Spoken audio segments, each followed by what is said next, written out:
It was in my apartment.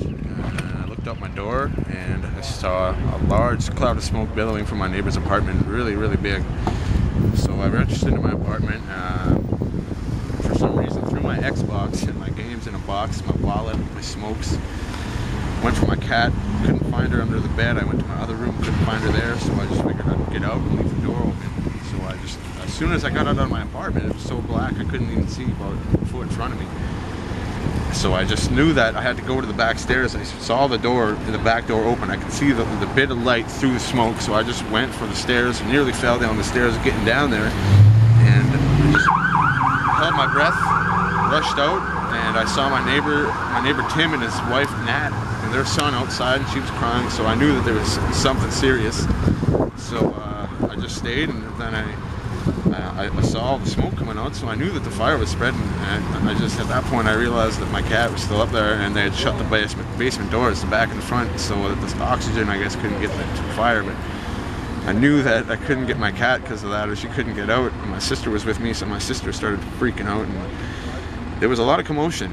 Lots of commotion, because everyone was just frantic. Everyone was outside, like, you know, everyone knows their stuff's burning, like, what do you do, right?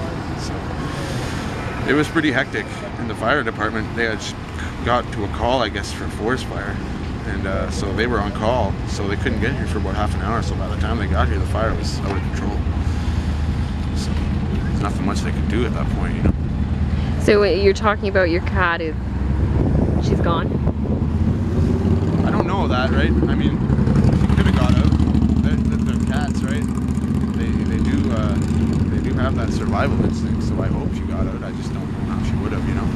The only windows in my apartment that were open had screens on them. That's why my other windows weren't open, because they don't got screens. So, I mean, unless she's, you know, hero enough to just claw through the screen, but I don't know. She's about 4, so she's about this big. Got white feet.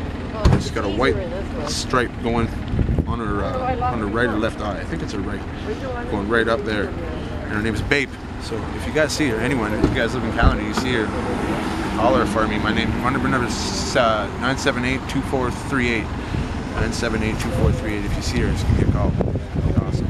How long have you lived in that building? 1 year and 6 months. I moved there not last February, but the February before that. So yeah, 1 year and 6 months. Long enough to had a lot of stuff. Lost a lot of stuff. I haven't even really begun to think about everything I lost. Like, so much stuff. For all the stuff I lost, I mean, my neighbor Dan, he lost over $28,000 worth of stamps. He had a stamp collection that he lost. My neighbor Nat, she was an artist. She was an amazing artist, and she lost all her art supplies, everything she had.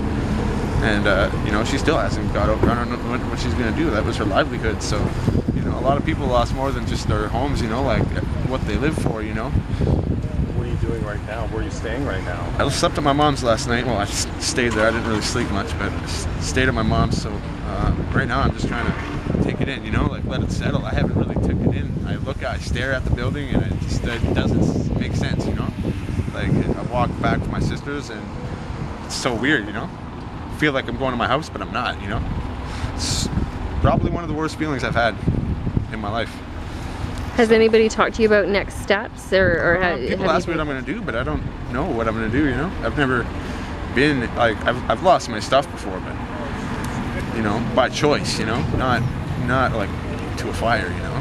No one to blame either, you know. Like, I think my neighbors were cooking something, but I mean, there's so many rumors going around. People are talking so much rumors, and it's like, you know, I hear people saying terrible things about the people in my building, like, you know, and it's, you know, we all have homes there, you know. That's our home. That's where we live, you know. We don't have anything now, so I mean, regardless of whose fault it was, no one intentionally starts a fire. No one actually burns down a building, you know. It wasn't their fault, regardless of if they left something on or if they, you know, fell asleep with smoke in their hand. No one means to burn down a building. It just happens.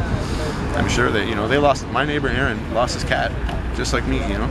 He could hear her meowing, and he couldn't get to her because he knew that the smoke was too thick, and he ran in there twice into that smoky building to see if he can get his cat, and he couldn't. I got it. So, I mean, I couldn't hear my cat meowing. I don't know what I would have done, so.